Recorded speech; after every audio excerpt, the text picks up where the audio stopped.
सेवानिवृत्त अधिकारी व कर्मचारी यांच्या न्याय हक्कासाठी सदैव कटिबद्धपणे काम करणार, उर्मिलाताई ठाकरे यांचे प्रतिपादन।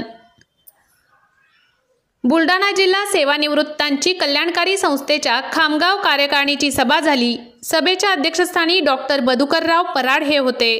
प्राचार्य PD सपकाळ, चंद्रशेखर सदावर्ते, VR खराटे, प्राध्यापक रामदास शिंगणे हे उपस्थित होते। प्रारंभी शाहू फुले आंबेडकर यांच्या प्रतिमेचे पूजन करण्यात आले। PP Chavan, DS Wankhede, NT Deshmukh, प्रकाश टिकार, RV नागाटे, RS Gawande, Ram Deshmukh, Sunanda Pathak, DG Dalvi, GY लठाड आदींची निवड कार्यकारिणी म्हणून जाहीर करण्यात आली।